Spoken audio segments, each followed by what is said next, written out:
Gis nañ na like Sarawule they are not that into craft comme like music and entertainment. Sarawule woon.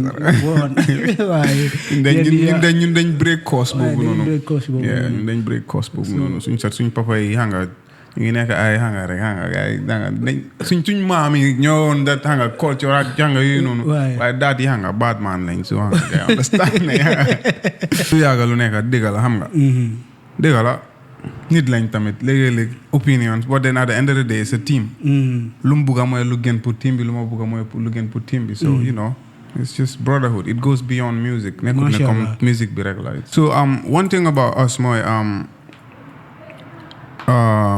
dañ dee liggéey torop comme when it comes to music dañ dee liggéey torop trust me su ma la waxee comme ok benn night man dama dee mun a comme waxuma benn diire benn night guddi comme nga ne ma ne comme 12 ba 5 mun naa la defaral ay ñetti songs pack them and probably they never gonna come out comme that's how my work ethic is comme dama dee liggéey torop so noonu la ba nga am benn bu special not ne yeneen i baaxuñ de but then again lu war a génn loo xas bi génnee dafa génn na so loolu amatuloo si control but doole boo dee am as an artist moo nekk balaa ngaa génnee sa product amut yaakamti nañ ñor balaa moo génn that's the most important thing. How was it like come that feeling comme moom because yéen a ngi amoon a very huge fan base. Yeah, that time boobu was noonu crazy.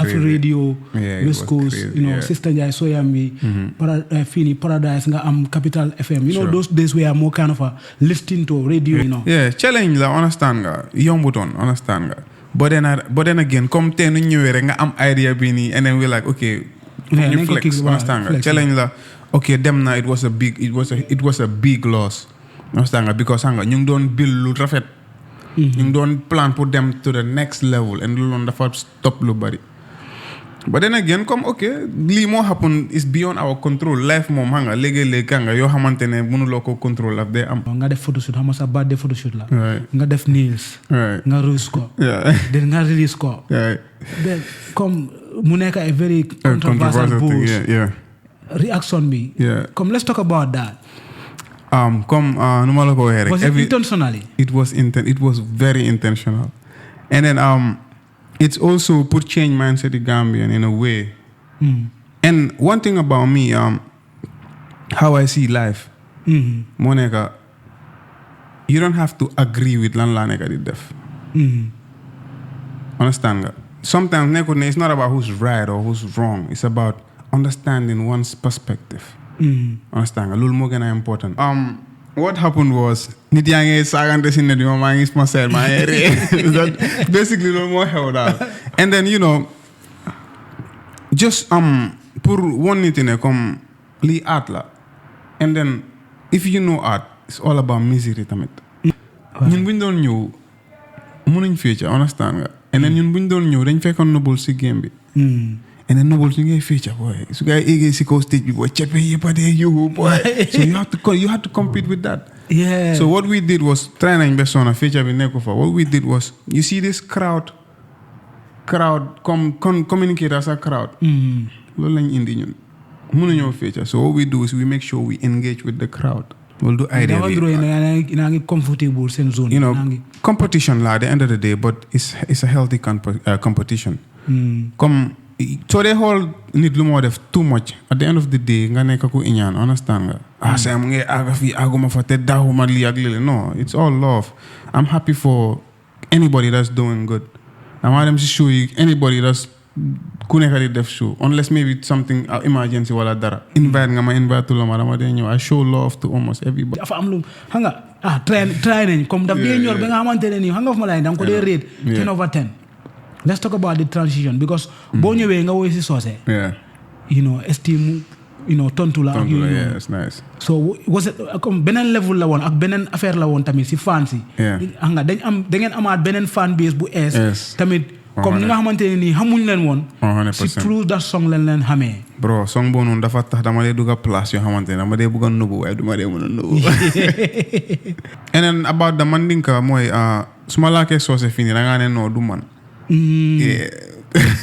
dégg naa ko xam naa soo waxee xam naa looy wax mun naa laa tontu waaye comme nu ma ko dee waxee du dee ñor noonu comme nu ma ko dee wéyee waaw really say mo gëna bo say mo dégut ko sa like seriously I dégut so say at all so like the rebranding of the name okay the rebranding of the name yeah disconnected send fan base yu bari ci because of most of the time so gisee artist so xamé artist with this name so always yow sa xel bi the honesty is monica jëlé ko buñ when bu affaire yi bu ñoo rebrand ak bu loss buñ amone moy du ne okay dafa then pursue a solo career that was a big loss and then dafa wañi lu bari that's the truth lolu moy dega bi lolu mo am wa comme ma la ko wé rek it was a loss comme wañi na lu bari why in the long run so holé picture bi légui New York mo uppa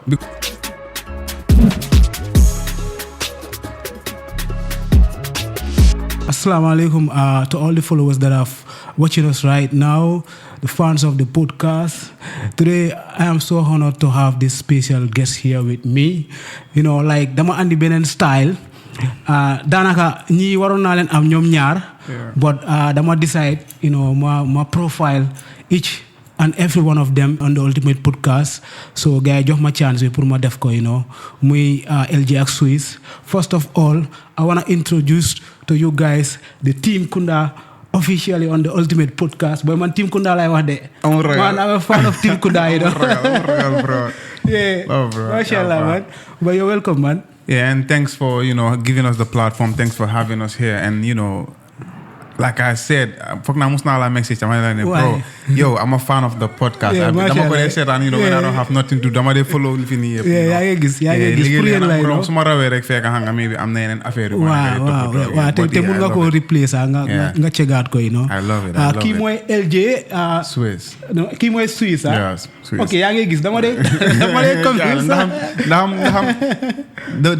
The moment you mentioned Team Kunda, I'm like, yeah, now I'm time no, like they call us Team Kunda instead of that's even one of the reasons why we rebranded. Yeah. So that, you know, instead of Fanga, so you chape fans you body time bono then la ham, but then they call you Team Kunda instead of you know the name. So you know what?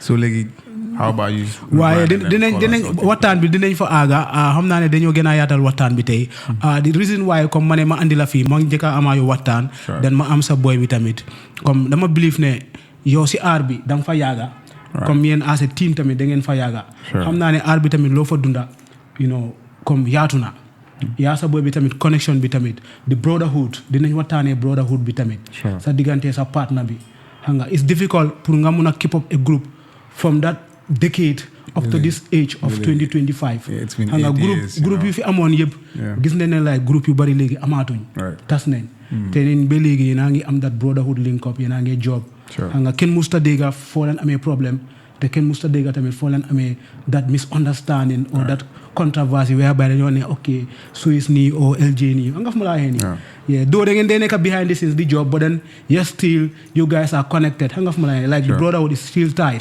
sure yeah how man that I don't know yeah looy wax loolu la rek xam nga comme lu yàgga lu nekk dégga la xam nga dégga la nit lañ tamit léegi-léegi opinions but then at the end of the day it's a team lu mu bugga mooy lu gën pour team bi lu ma bugga mooy lu gën pour team bi so you know it's just brotherhood it goes beyond music nekkul ne comme music bi rek la léegi nañ start waxtaan together also nañ start waxtaan bi suñu waxee LJ kan mooy LJ sa real tour SWIZZ we have SWIZZ in the building SWIZZ okay yeah SWIZZ Adama Sumundu hanga boy Sarahule bi bad man Sarahule a positive guy you know it's all love okay fan nga judd maa ngi jógee Bakaw okay waaw Bakaw la waaye waa Latrikunda la daanaka daal because dëkk naa Latrikunda for more than you know 15 years Latrikunda la daal masha Allah ma juddoo Bakaw rek comme maa ngi gis ne ñu bëri ñu nekk Bakaw dañ dee am connection ak waa Latrikunda jaama lu tax loolu dafa jege torop yaa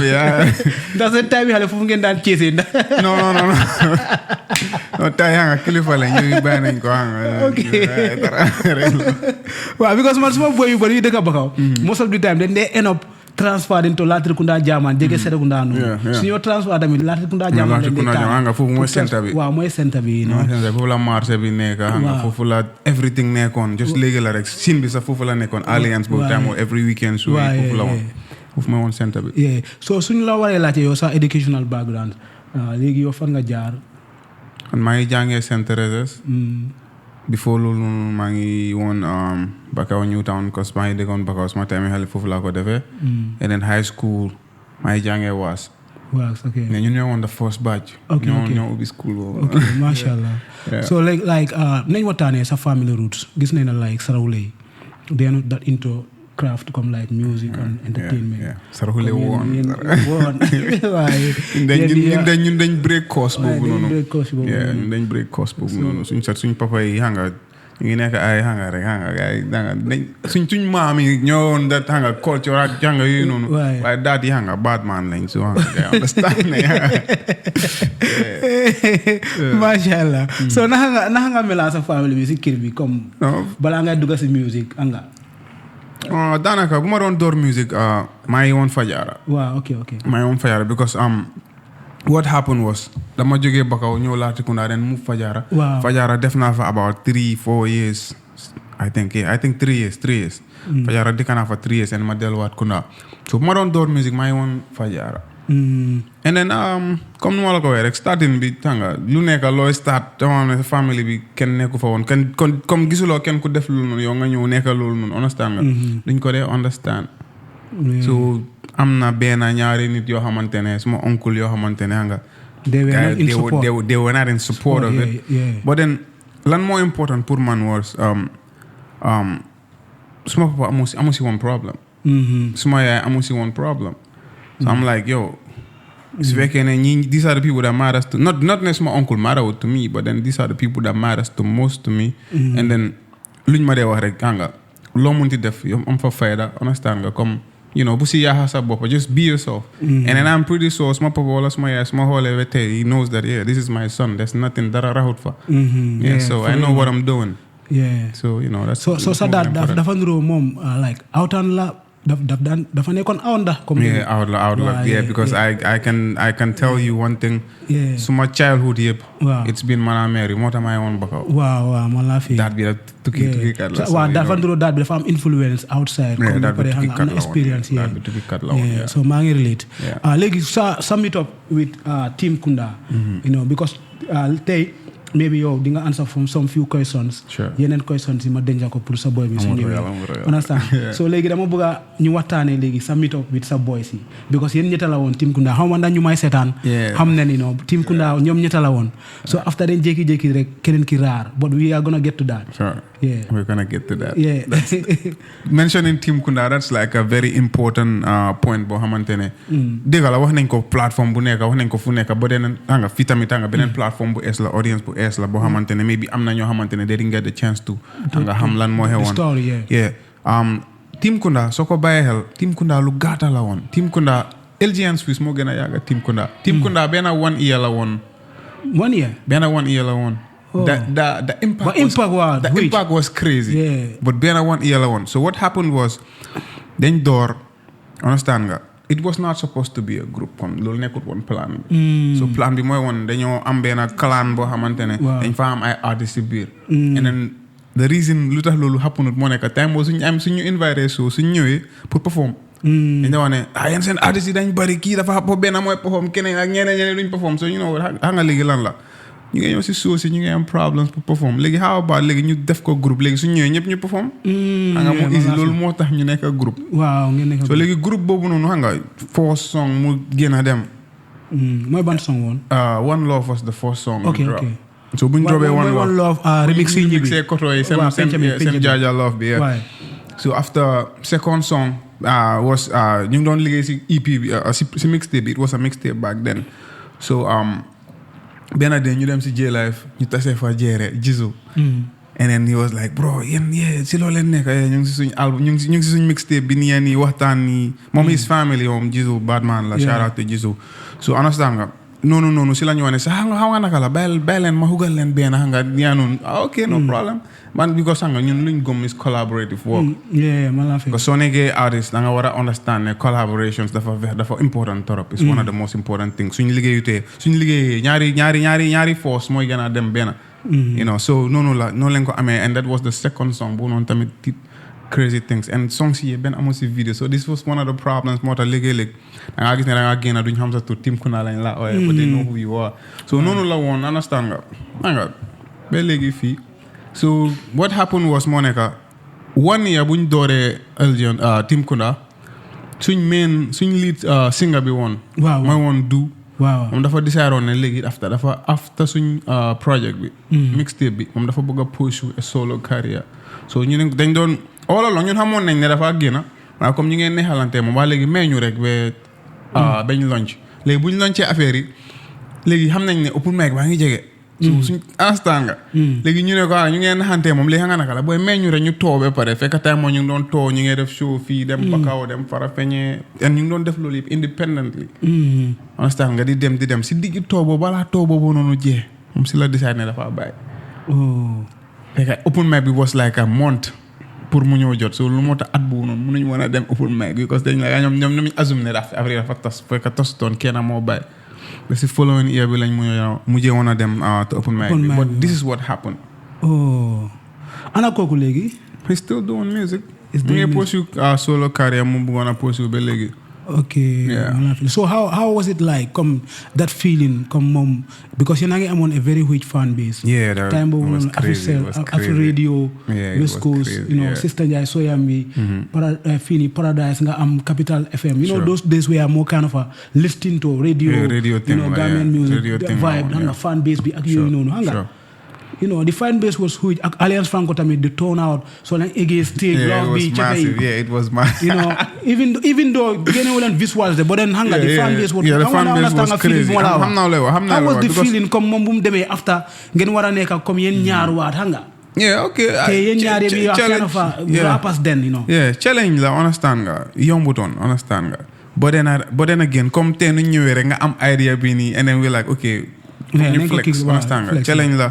Okay, them now it was a big loss. Understand nga because hanga ñu doon build lu rafet. Ñu doon plan put them to the next level and lu doon dafa stop lu bari. But then again come okay, li mo happen is beyond our control. Life mom hanga léegi hanga yoo xamantene mënuloo ko control af day am. So bu mu amee what we did was okay, you know what? Group bi filoon ne okay man maa gënoon ak xaw a capable pour tanga door di laal ay melody di noyal ak yooyu noonu so bugguma woon a sing nag to be honest dañ ma forcé ba sonna ma ne gaa ne non man duma woy nii yaa ne and then ma feel ne loolu moo fa ses so at the end of the day comme ni ma ko weesi doorin bi mun nañoo disagree ñu ni neen waaye at the end of the day lu gën pour groupe bi loolu lañ dee def and that's what I did loolu moo tax ma door di woy.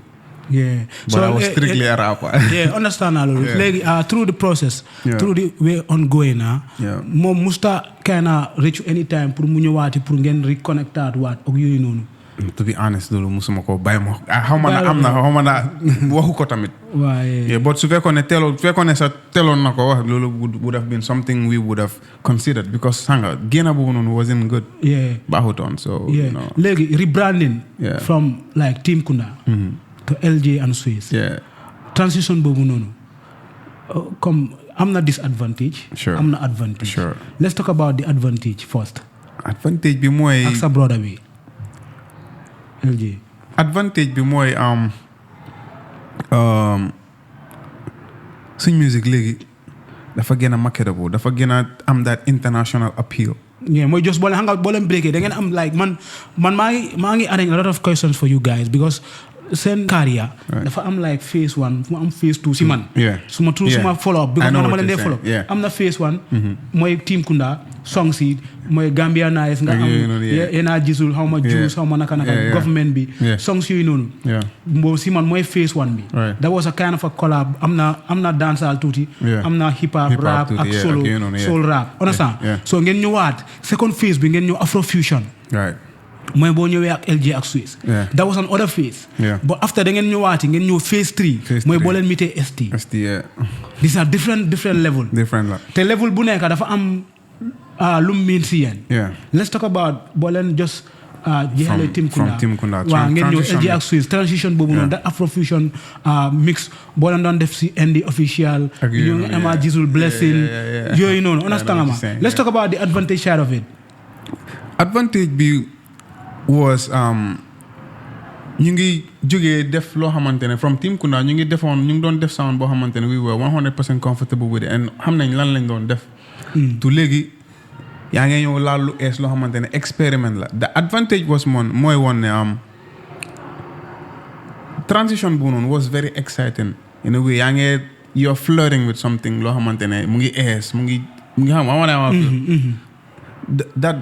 that challenge man dama like loolu noonu man dama like di def lu ees tey nu ma waxee yow nii sa studio laa nekkoon balaa maa ñëw fii nii and maa ngi laal sound yu ees yoo xamante ne maa ngi feel ne album buñ nekk di def nii pare na but su passé rek lu war a ñëw I am more excited about loolu and I'm very excited about the album but lu war a topp si loolu I'm very excited about it. Mashallah. So that's what keeps me going man I like trying something new nga gis di bu ma ko drobee rek understand nga da ngaa foog ne ok dama yaaga toog si sound bi fekk yaaga naa see liggéey not dama ko just nekk di try. Yeah ku déglu Gimme nga déglu Blessings nga déglu songs yooyu noonu di nga gis ne comme like yéen a ngi doon rap ngeen ñëw Afrofusion ngeen ñëw fat rek ngeen fit in so comme process bi ñaata time la leen jël ndax dañ dee liggéey torop comme when it comes to music dañ dee liggéey torop trust me su ma la waxee comme ok benn night man dama dee mun a comme waxuma benn diire benn night guddi comme nga ne ma ne comme 12 ba 5 mun naa la defaral ay ñetti songs pack them and probably they never gonna come out comme that's how my work ethic is comme dama dee liggéey torop so noonu la ba nga am benn bu special not ne yeneen i baaxuñ de but then again lu war a génn loo xas bi génnee dafa génn na so loolu amatuloo si control but doole boo dee am as an artist moo nekk balaa ngaa génnee sa product amut yaakamti nañ ñor balaa moo génn that's the most important thing so dañ dee liggéey di denca and then di mastercraft bi ba balaañ koo drop no rush idea bi mooy woon léegi xam nga lan la ñoo def te moom dañ naa nekk ok dañoo drop singles and then xam nga ñu ngi independent so you know singles la suñ xaalis suñ poos la moo génnee no label ñu ni neen la xam nga bu yawaate tamit understand so léegi da ngaa gis ne Afrofusion transition boobu noonu comme yeneen doon push mu ngi doon xala dem because fan base bi demoon nañ bi doon nañ di jël i songs yu noonu jali songs yooyu yëpp dewee dóob dañ jékki-jékki dañu gis leen ngeen toogaati waat because that moment filool naa like ne ok this is the because foog naa génne woon ngeen mixtape ndax EP génne woon nañ EP mooy bu gisul foo leen remixé gisul lineam bi Gambia Nice bi xam nga dañ ko remixaat EP boobu noonu mooy transition bi jógee Team Kunda EP boobu noonu so EP boobu bu mu rombee Jaljali moo nekk daf first single boobu ok Jaljali Jaljali dafa nekk just after EP boobu noonu EP bi dafa drop rek ñu move after EP boobu noonu EP boobu noonu mooy lu mu tekki lu mu miinoon mooy ok rebrand nañ sound baa ngi nii soo bàyyi xel EP boobu noonu 5 songs dafa nekk waaye 5 songs yooyu benn bu nekk sound yi boppam la dañ wane ne ok mun nañoo def lii ak lii EP boobu that was the idea moo tax ñu tuddee ko LG and SWIZZ and soo xamee LG and SWIZZ da nga xam ne ok Paco yi dañ versatile Paco yi dañ bari styles Paco yi dañ mun nañoo def lu bari multi talented so moo tax EP boobu noonu that what it loolu la mean moo tax soo bàyyi xel art bi sax there's a lot of things going on that lot of things going on means ne ok songs yi benn bu nekk loolu la represent léegi nañ waxtaanee seen boy bi da ngeen tas ak moom you were rapping Team Kunda all over comme yéen a doon dem shows ñu ngi doon wax Team Kunda ngeen ñëw ngeen perform fan base bi ñëpp ñu leen xamoon like man dama fiiloon ne time boobu loo leen waroon a def rek mooy ne even soo leen rebrandé even seen LG ak SWIZZ bi on YouTube maybe like Team Kunda bi dafa waroon a nekk in bracket nga def LG and SWIZZ because ñu bëri suñ demee search on YouTube even ba léegi suñ leen namee ñoom Team Kunda lañ xam am nañ ba pare boo leen transité si man disadvantage bi mooy ne boo leen transité soo typee Team Kunda the type of vibe bu Team Kunda doon def ak bu LG ak SWIZZ is totally different so I want to understand nga fan la nekk di waxee it's if I'm not wrong I think it's 2 questions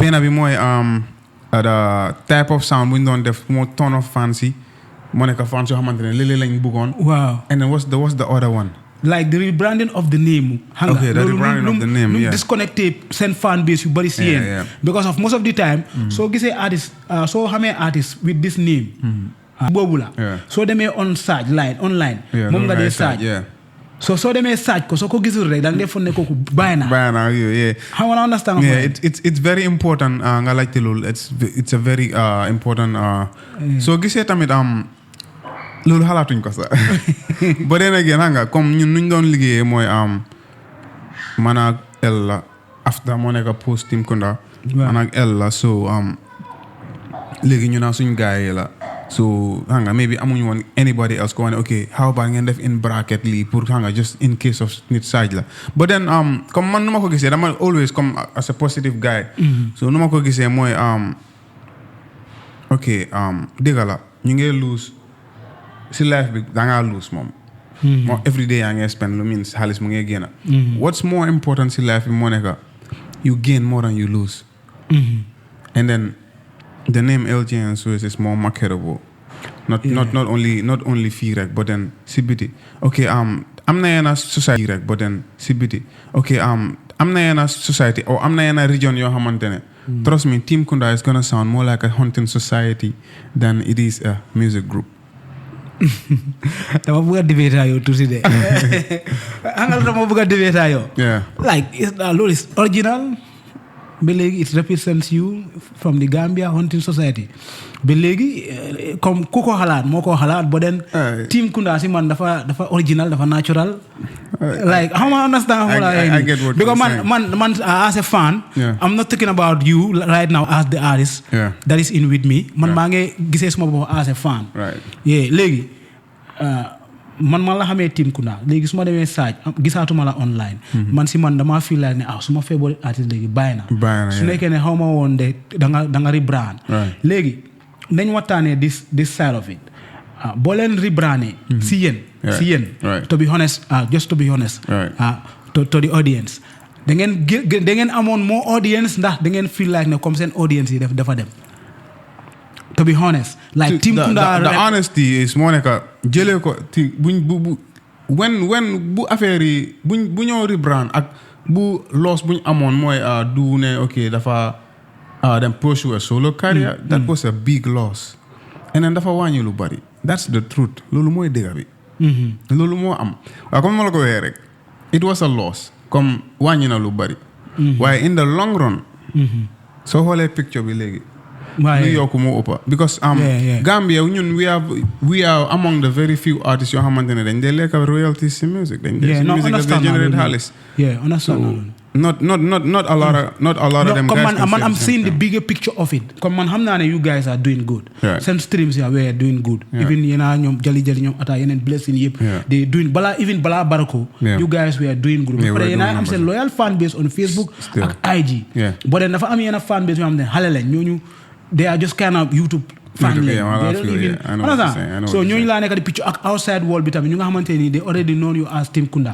comme I'm just trying to see the positive side of it comme tamit comme loo xamante ne nii comme xëy na waroon naa mun a ñàkka because man time wonoon su ma nekkoon si seen position as an artist su nekkoon ne man artist laa woon ma nekkoon seen position comme beneen mistake bi rek mooy ne woon ne rek bracket open close Team Kunda LG and SWIZZ 100% I agree so da ngaa gis ne comme ba léegi ñun du ñàkka comme dafa am comme doo ñàkka yaa ngi gifti doo ñàkka ñu yoo xamante ne dañoo dem ut la duñ la gis because soo demee on a YouTube formula dafa am lu ma jàng online comme like the name optimization comme like soo dee search tey soo bëggee am more views on YouTube or more views on a song or anything write anything that is attached to ST or boy Gambian child or boy or even let me say one part so demee si search menu bi YouTube or Google soo defee ST rek dañ laa andil ST different ST xam nga ma lay ni so that name search dafa dem ba de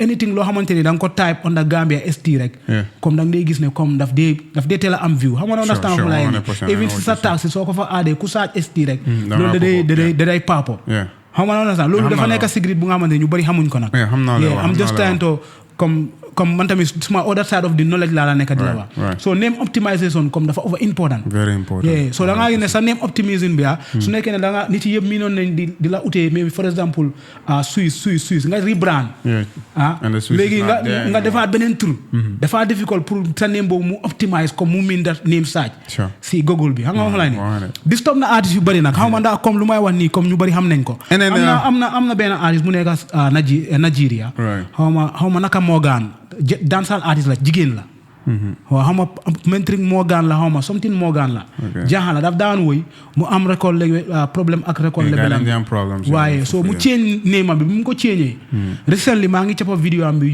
TikTok mu ngi complain ne like moom rebrand of her name made her lost everything in her career. That's it. Yeah dafa fekk de yéen you did it in the early stage fekk Gambian music tamit mu ngi ok fekk Gambian music tamit mu ngi grow waale yéen a ngi àndaale jamono ñoom ST ñoom gisul understand nga ma so mun nañoo dépasser level boobu noonu ñu gën a waxtaan ñu yaatal waxtaan bi gis na ne like you guys are versatile yaa sa boy bi you are so versatile da ngeen dee mun a jobs in different kind of beats so su ma la waroon a laajte tey si lan ngeen ngi naa mun a gën a mun a comfortable soo leen war a dugg studio tey mu war a nekk producer mu war leen andil beat si ban bit ngeen dee gën a mun a job fat ngeen paree song. Man personally what's more important to me mooy to get my melodies right, to sing properly. So as long as we have melody si beat bi understand nga I can deliver. Dañ dem to a point like it's not about what genre, it's about the art la.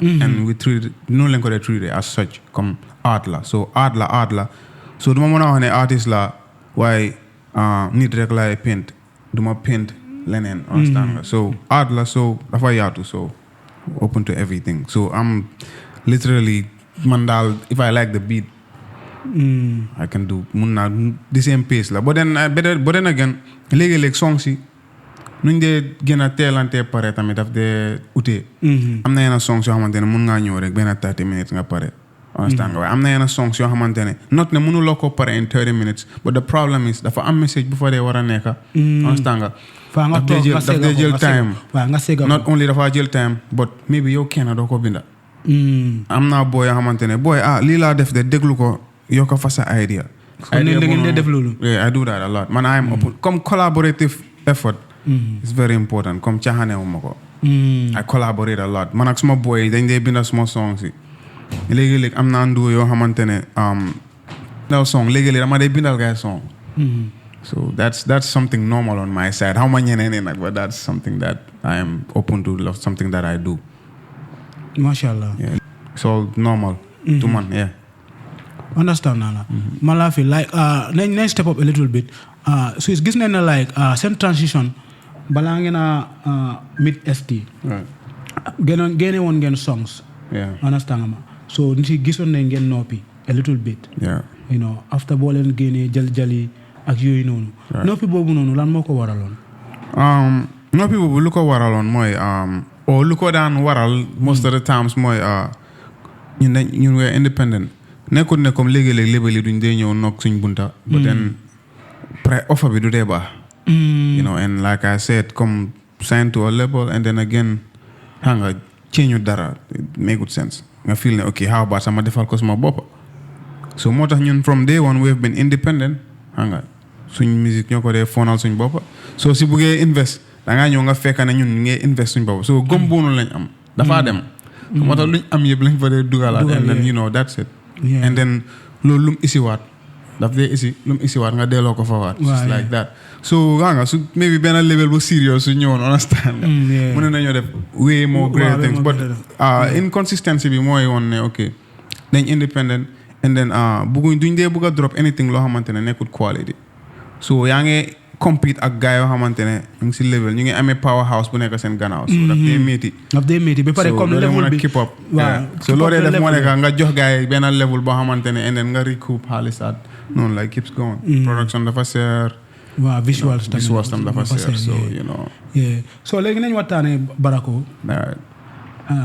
yéen a ST one of your biggest hits congrats on that one thanks a lot seen 1 mil bi ñu ngi dugg 2 mil mashallah maa ngi ko cawaga let's talk about the collaborative creative work on that yéen a ST seen meet up bi naka la ST suñ koto la xam nga ay dama ko dee wax fu nekk ST shout out to ST man ST kenn gënu ko boy bro boobu noonu nuñ mitee ST comme yàgg nañoo xamante because mu ngi si game bi ñu ngi si game bi suñ koto la ñun moom ku ñu jiitu si game bi moo xam nu fa mu ti demee soo ñu jiitoo rek respect boobu noonu dañ la ko dee jox and that's how we treated everybody ñoo xamante ne dañ ñëw before ñun understand nga respect bu moo fa dee mujjee ne moo fa musa nekka it's always love moom tam mu nekka koo xamante ne xam nga mu yaatal boppam you know saa yoo ko koolee mu jël saa yoo ko soxlee mu bàyyi affaire am yëpp ñëw uyu la xam nga ubbil la welcome la saytam tamit ak yooyu noonu so it's always been love and then song boobu noonu mu ñëwee moo nekk suñ demo la rek comme ni ma la ko dañ dee laaxoo di liggéey so dañ laaxoo liggéey ba am éega si boobu ñu ne ok bii nii ST rek la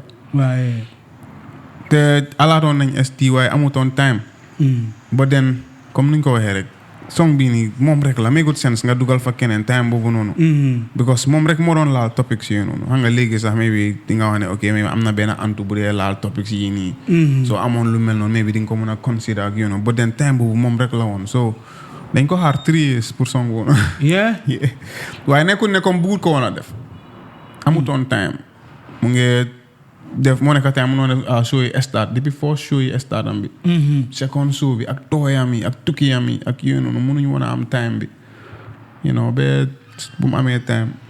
Let's talk about the hook of that song. Yeah. The hook is everything on the song. Yeah bro hook boobu verse la woon sax loolu suma verse la woon si song bi that was not the hook of the song loolu suma verse la woon si demo bi ama record demo bi amoon na hook loolu mooy woon suma verse bi this is 16 bar la xaw ma loolu verse la woon noonu yeah that was a verse loolu lañ mujjee jël after ko playal demo bi because dañu am sets of borom musical ñoo xam ne am nañ musical knowledge yoo xamante ne comme ni ma la ko waxee dama dee record dara rek seen ko kii ak boy ku nekk jox la feedback but everybody that heard that song tells you okay sa verse bi nii lii moo nekk song bi sa verse bi nii lii moo nekk song bi so moo tax at the end of the day if everybody is saying the same thing te kenn nekkul ne dañ nekk the same place da nga ko seen kii ak kële dem fekk kii ak kële and everybody tell you the same thing bro. so fekk time boobu ST ñëwaangul si verse am bi. no time boobu ST ñëwaangul and then that was it moom tam bu mu ko déggee I was like yeah this is the song lu mu wax rek moo nekk boy song bi daal yaa ko amee de boy soo jee ko hook bi rek ko yeah muy ko shout out to ST ma one more time bro.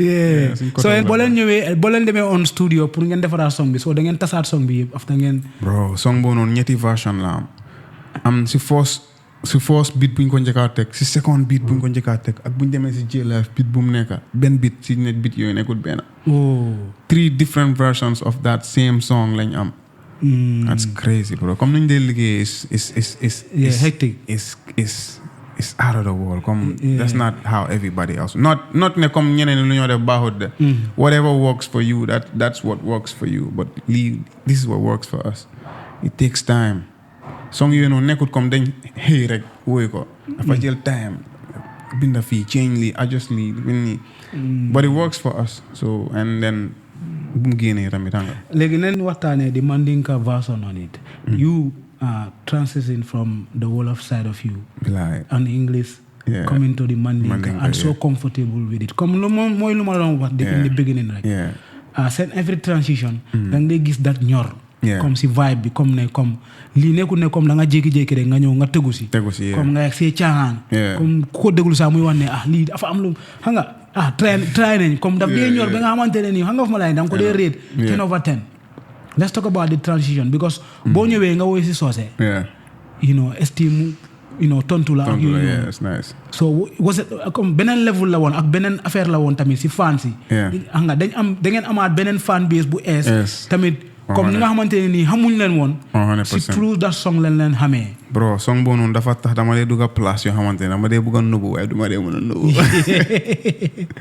dama laa wax ne comme si op yi dëkk yoo xamante ne yeneen liggéey moo la fa yóbbu woon waaw still bro people come and show you love mag xale you know dafa mel ni sax foofu nga bokk fekk xam nga rek loolu la woon because song bi teaching bu fa nekka yeah and then about the Mandinka mooy su ma laakee soose fii nii da ngaa ne noo du man dégg naa ko xam naa soo waxee xam naa looy wax mun naa laa tontu waaye comme nu ma ko dee waxee du dee ñor noonu comme nu ma ko dee wéyee waaw really say moo gën a ko say moom déggut ko sax say déggut soose at all so you know it's comme nu ma la ko waxee rek it takes time patience yeah loolu la macha allah yaa ngi wax lu sound Mashallah craft bi moom da ngeen si dee liggéey na xam naa loolu. xam naa si loolu comme like man si seen afro fusion bi laa leen raté you know because man leen doon man leen doon fans comme time yi Gambia nice you know seen songs yooyu noonu rap songs yi ngeen ñëw you know gimme that song is a vibe. that transition was very beautiful, bro. Songs are dope, man. Songs are overdope. They are one of the biggest Afrofusion songs. Yeah, that time. Yeah, trust me, billahi. Dama fekk rek Gambia comme DJ ñoo dee war a def seen job rek. Xam nga ñu mix ko boole ko xam nga fu lay ni. Den song bi mu mun a àgga fu mu war a àgga. Artiste bi moom daf dee mun a jobam. mu deliver but it depends on the song and the promoters and the DJs pour ñu yóbbu song bi fu mu war a àgga. Understand? So moo dee tax sax ñu dee war a gën a collaborate more because comme nu ma la ko waxee fii nii da ngaa cappa nit yoo xamante ne maybe sax mënoon nañoo pousse waaye the fact ne comme maybe xamuloo gaay sax moo tax demuloo si gaa waaye the fact ne Gambian bi nu mel the fact ne ñëwuloo si moom personally ajal soo ñëwoon rek booy mu mel nii xam nga all love comme Gambian bi noonu la mel nekkul ne noonu lañ mel rek war nañ koo change ba den nekkuñ ay nit yu bon ba den again nit ki daf laa bëgg sax mu ko noba daf laa bëgg sax mu ko noba ba den again mu ngi change nag because xale yi jànga xale yu nekk di ñëw is different bro ñi suñ la gisee bro it's always love positive energy waxtaan baa ngay sori nag nga man maa ngi mix century ba léegi SWIZZ waxtaan baa ngay sori ba pare ba léegi laajte waa nga ma la the main connection between you and your brother mooy LJ let's discuss your brotherhood with LJ bro LJ is not just brotherhood it's family come we do a lot of things together behind the scenes tamitanga you know he has an office and then print shop la you know shout out so len bëggee print dem leen print ci LJ shout out to LJ ban lan ngeen di print lan print everything loo bëgg a print dañ ko dee print bro and then he runs that t-shirts, and then t-shirts loo bëgg a anything that soo bëggee sa phone bi cover bi anything we print loo bëgg a print dañ ko dee print so foofu tam daf ma fa yaatal understand nga dafa am contract yoo xamante ne mooy loolu dama ñëw mel ni foofu laa bokk am su fa nekkutee sax dama fa dee mën a nekk léegi-léegi sax ma tëjal ko so it's family it's not it goes beyond music nekkut ne music baa ñu boole dafa am lu fa nekk balaa music bi moo tax soo xoolee ba xool it's been 8 years ñu ngi music together 8 years fooguma ne Gambia am na any group xaw ma nag not of my knowledge but gisuma fooguma ne am na any group boo xamante ne last na 8 years and then ñu ngi ñëw drop si album the album is ready ñu ngi ko ñëw drop si and then we already am nañ album bi mu ngi ñëw drop but already am nañ beneen album boo xamante ne nga mu ngi tegu di xaar. Let's talk about the difficulties between yéen ñaar nga diggante boo gis relationship boo gis daf dee am difficult times comme daf dee am pressure times su nga xamante nii danga dee feel like ne ni jaru ko you know let's talk about those the difficulties in what aspect comme di si music bi comme seen okay suñu career wise career wise léegi comme doo leen dee am that depression you know comme ngeen feel like ne ak foo leen war a àgga ak yéen seen music comme level bu mu nekk comme like façon music bu set boo leen nekk di def comme justice boo leen war a am si music bi léegi you still xam nga fa ma laa yee nii I get foo nekk di drive but then comme some yéen a say foog nga xoolee affaire yi in a positive light ne okay you know what part of it suñ fault la waaye ma wax loolu moo nekk suñ fault la du suñ fault because we're independent at the end of the day music dafa seer and then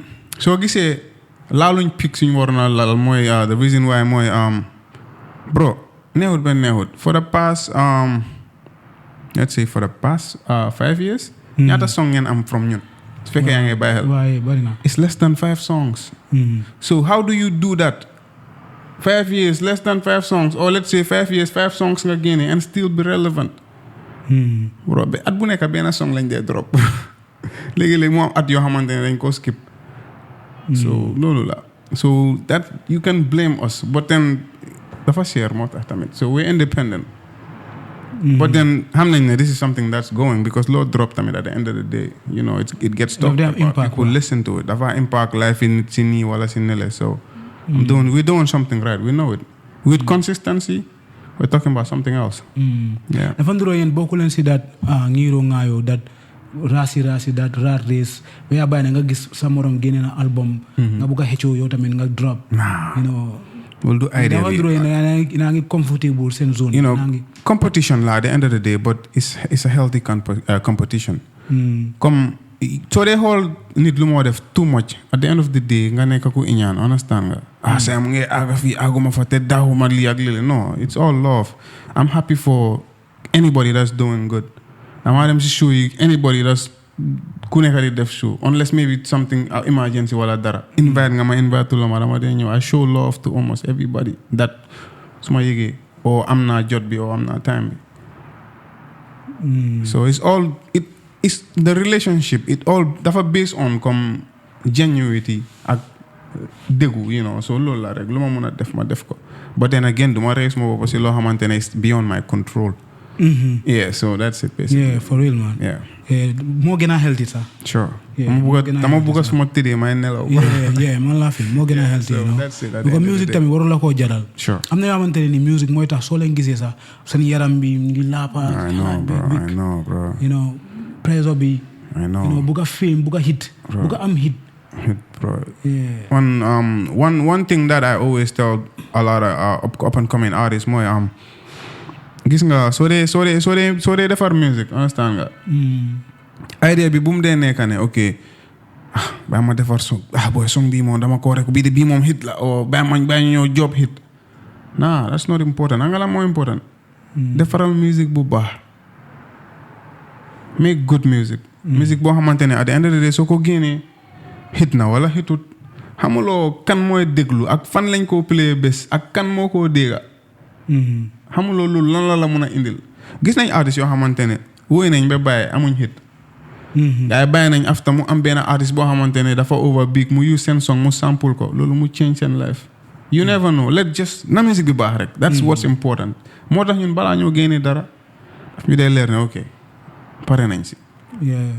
It's ready to be out there. So gis naa comme like yaa nga si industry bi léegi. yéena ngi nekk si jamono depuis jamono ñoom Jalimaadi. si ngeen nekkoon upcoming ngeen a ñëwaale. ba léegi yéena ngi nekk koto yi yéena boy nii xam nga yéena ngi ko joxante doo yéen léegi seen old school time ngeen nekk ak doo nekku leen di lii nii noonu. yéena ngi job seen album. léegi nii suñ la waxoon si Gambian music bi because yow you've been yaa ngi si different transition. xamoon nga déema nu mu daan demee. ak tey ak even si diggante bi. lan nga nama si Gambian music lan nga nama loo xamante ne nii mu doon happen tey gisaatuloo ko that you know you're not feeling that you're not seeing it. comme yaa ngi feel like ne feeling bi ñaaka nañ ko léegi nga nama ko mu ñëwaati. si business bi léegi si show business bi. si Gambian art bi.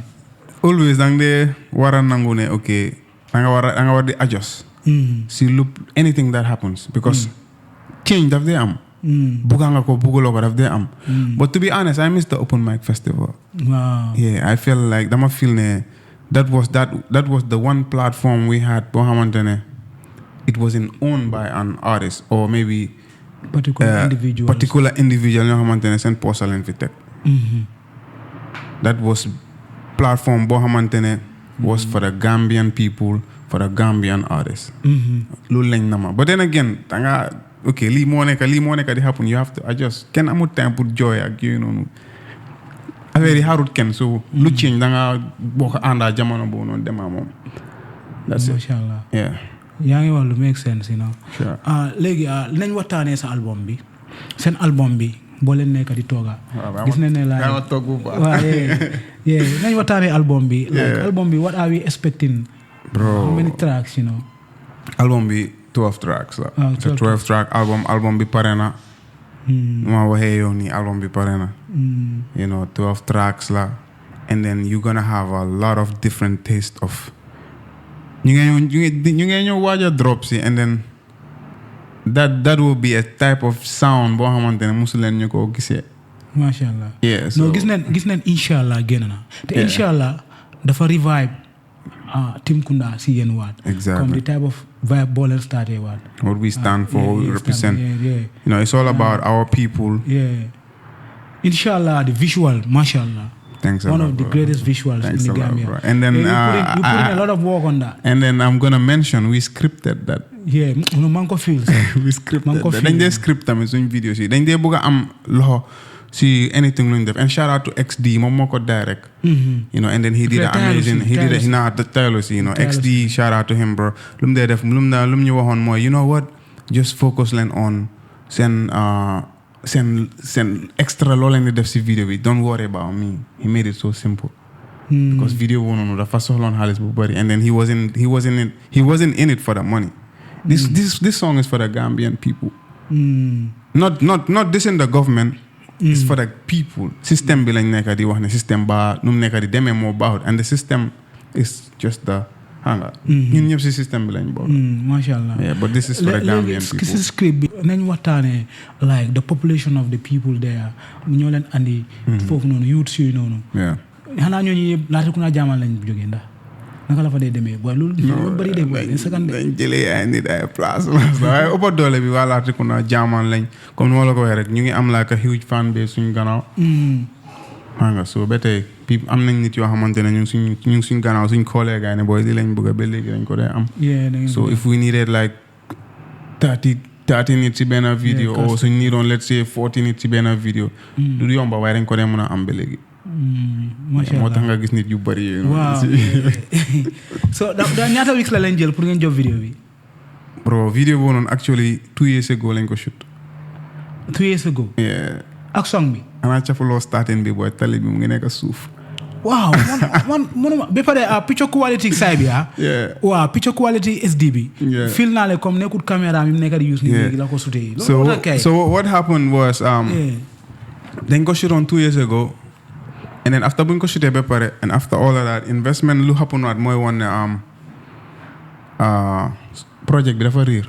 waaw XD xam nga lan a happen on ba after moom laptop am bi mu am problème and then mu ñu ñàkk a fayal boobu noonu. So miracle moo am rek after ñu amaat benn demo version buñ amoon so loolu lañ jël rek polish ko tuuti rek nga. Okay. But this song ñaakoon nañ ko ba pare so video bi daal I mean. waaw video bi waaw. But then again it's a miracle that it happened. Yeah, so let's talk about the intro bi da nga ko kill de. Ana actor nga nag. te mënuma act nag kanga I feel like I'm so real but then again hanga so liggéey comme nu ma la ko XD moo ko direct and he did a very good job, amazing job. So pushante la ba am at the end of the day da nga jël takes upon takes bañ am you perfect. waaye loolu la woon rek you know. maa ngi tàng baax ngeen nekkoon. ñu ngi woon somewhere around. non comme like noo leen ko directé dafa nduroo comme yaa ngi baag wi yaa ngi si comme si. foo leen film bi waaw ñu ngi mel ni comme because ñun fu ñu jógee. waaw. lii something la loo xamante ne dafa dañ feel ne lii something that's real. Because ñun fu ñu jógee ba léegi da nga dee mën a romba si guddi nga gis ay nit ñu ngi fanaan si mbére bi. Oh really? Yeah. xamante daf dee am boor yi waaye ñun boor yi leneen li da nga dee dem place yoo xamante nit yaa ngi fan dañ dee jël seen murookaay rek tëdda. So luñ nekk di gis lañ nekk di indi si musique moo tax may la ne this song is for the Gambian people am na nit yu nekk di dunda lii. Yeah, everything that's on a song am na nit yu ko nekk di dunda and dañ ko gis first hand. So this song is for the Gambian people basically. am na ñu ko nekk di dunda am na ñu ko dundut but then again it's for the Gambian, just creating self-awareness of the surroundings sometimes. It's not a commercial song. Maybe mënoon nañ koo ñàkk a génne but this is for the Gambian people ak si time buñ nekk nii so we feel like okay they need this, we're gonna give them this. Yeah, léegi comme yéen a ngi ñëw drop album after album bi su dropee are you guys planning a concert or what is next in the chapter or what for now you expect from you guys from this moment? For now luñ bëgg mooy dañ bëgg a génne album bi because suñ fans yi dañ yàgg a complain bi mooy consistency so album bi pare na waaye soo gisee lu tax génne wuñ album bi one time fans yi dañ yàgg a complain soo joxee gaa album bi one time gaa dañ ko déglu benn 2-3 months gaa yi bëggaat beneen project so what we want to do is dañ bëgg a drop nañ inshallah dañoo ñëw drop out very soon in less than a month and then after dañoo drop out then after drop bono maybe si la album bi di ñëw so album bi ñëwee ñu shoot out a couple of videos yu war a ñëwaat after album bono yooyu drop and then ñu move on to the next so the idea is drop album bi ngeen gis reaction bi from there song si place yu ñu dem ñu dem place yooyu noonu suñ demee place yooyu noonu ba pare ñu soog a ñëw si place yu mag yi. Waaw macha Allah. That's the idea. Yeah. Yal na la yàlla defaral barke si loolu. Macha Allah man seen fan laa nag. I'm a fan of the podcast too. Macha Allah you welcome man seen songs yëpp laa di stream Sure. ba pare comme like dama leen dee over comme like dama like seen craft bi noo leen ko dee master yee ba pare comme noo leen dee comme crafté seen songs yi. The arrangement and everything yaa moom. You know like growth move fa ba pare da nga gis that maturity that musical maturity ba pare seen performance tamit on stage. xam nga nag fans yi Gambien yi dañ dee bàyyi xel yéen bu baax a baax soo leen dee perform you know seen stage du dee boring daf dee ñor xam nga. So basically El mu ngi ko mention on the last time. ñun buñ doon ñëw mënuñ feature understand nga. and then ñun buñ doon ñëw dañ fekkoon Noble si game bi. And then Noble su ngay feature boy su ngay eggee si kaw stage bi boy cepe yëpp a dee yuhu boy. So you have to compete with that. Yeah. So what we did was try nañ ba sona feature bi nekku fa what we did was you see this crowd communicate as a crowd. Loolu lañ indi ñun mënuñoo feature so what we do is we make sure we engage with the crowd. moo tax suñ performance daf dee naxari pour mu boring. So it was crazy back then. You fake on Noble and Peak Pro and then you have to compete with that. That's crazy, bro. Yeah, man laa fi. Yeah, so that was it. Masha Allah léegi balaa ñuy tëj yow moom dafa am benn little controversy boo xamante ne nii. faa ma andi ko fi waat fii jégal ma de. du ma dee bëgg a waxtaanee lu bari lu xamante lu dem si controversy but then it concerns you because compassionally. ku la xam dina xam ne yow you are a decent person. 100%. As a human being tamit comme ñu la gis rek.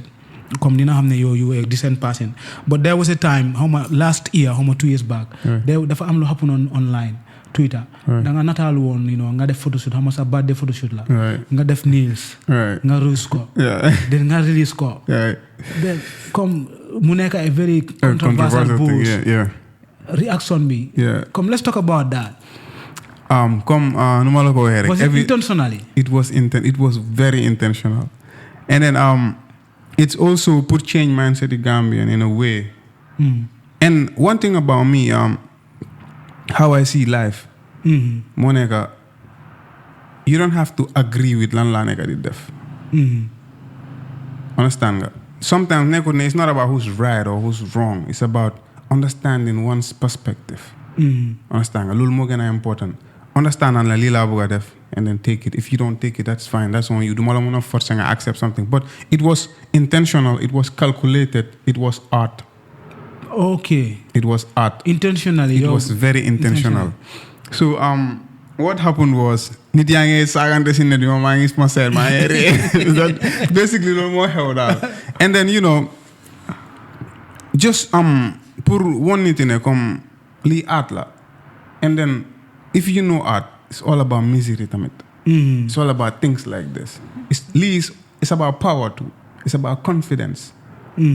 So by hell come Solomon Mayes or Solomon Jigen and then understand a boy hamga so cool. But at the end of the day, it was about art. It was calculated. I know what I was doing. It's nothing. But after backlash, after Nekuton, you had a problem. Nah, bro, I was laughing. I'm not talking, send my comment. Okay. Like, my board ni sa mo amena nit yo xamantene ñu ma inbox di complain sama ba ma jox tuuti attention ma it was fun. It was art. It was intentional. I knew what I was doing and then that's basically it was just about that. Wow, again, mu ne lolu intentional la won. It was not like na well, kuko understand with them, it's fine. It's the opinion, you cool. Gambia for you jël yeneen stores yi def they difficult. And then I remember I had a call from Mass 187 morning. Boy, yo li dang ma si jitu rek ma sama ko. I was like, yeah, great minds think alike, so mashallah. Yeah, bro. It's good you clear the air, man. Yeah, sure. Yeah, ñeneen ñi ñu negative na comme they were so into it. I don't mind, you don't but nga yo comme dañ la rate ben rapper bu nga xamantene that hardcore type that real come hardcore. Yeah, sometimes they want to pop out and show them, okay, it's art. Music be at the end of the day, nekut dine.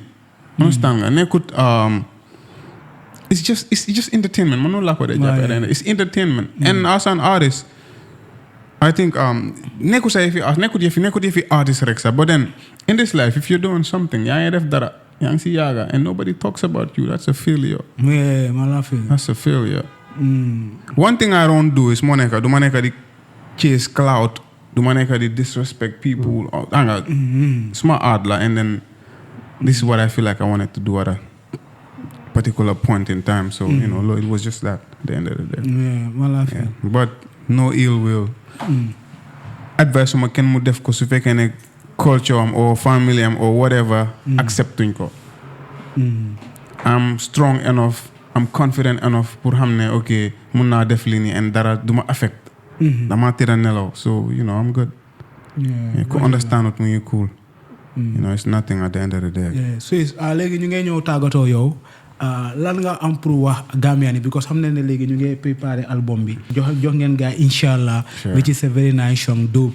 Ma leen a wish all the best. Thanks a lot. Ak xaalis si stream si boy kan ngeen ko andi ñu séedoo ko mais léegi viewers yi sax dañu war a am percentage. Xam nga. Dañu war a am percentage si yow suñ koto nga xam nga yow naa benn de yow pop out nii de koto ngi nii de sa ci yow waxala gars yi léegi nga tàggatoo gars yi nga wax gars loo leen dencal xam nga. Waaw comme man right now the only thing I want to say is album bi pare na and then trust me Gambia pare nguñ pour album bi bro. This is not hard of. I feel like I'm so proud of liggéey buñ def si album bi and I'm so proud and I'm so happy comme time buñ jël xam naa fans yi dañoo complain yenn ñi ni le but then I am so happy ñu jël suñ time liggéey album bi nuñ ko bëggee there's power in control nga control sa bopp nga control loo war a def there's power in that. Mashallah. And then that's something very important and then mu ne mujjee achieve nañ loolu noonu while still being relevant. Yeah, so Santa Yalla. Mashallah. And I'm so happy, excited about the album, and I know Gambia tamit, they'll see la neka di one is album. Kontaan naa trop pour am la ba pare appreciate naa like opportunity boo leen ma jox pour ma am leen kenn pour ñu gën a mun a am that te gis nga suñ conversation nice xam naa ne phase bi tamit dañ ko laaj appreciate and thanks for having us. Sa boy bi soo demee bu ko wax dara de moom nekkul fii xam nga moom tamit dama ko am bu ko wax dara dégg nga love bro. xam naa dinañ am nañ ni SWIZZ so LJ tamit dinañ ko am mashallah xam naa espel lañ ko xam nga next week rek moom tamit bosam dafa drop so LJ ak SWIZZ la aka team Kunda they doing it great like I'm one of their favorite fans am na yéen a xamante ne nii nga question yooyu maa ngi ko nuba yooyu saa su ñëwee la ko laajte xam nga waaw am problème thanks for having me. Thank you so much.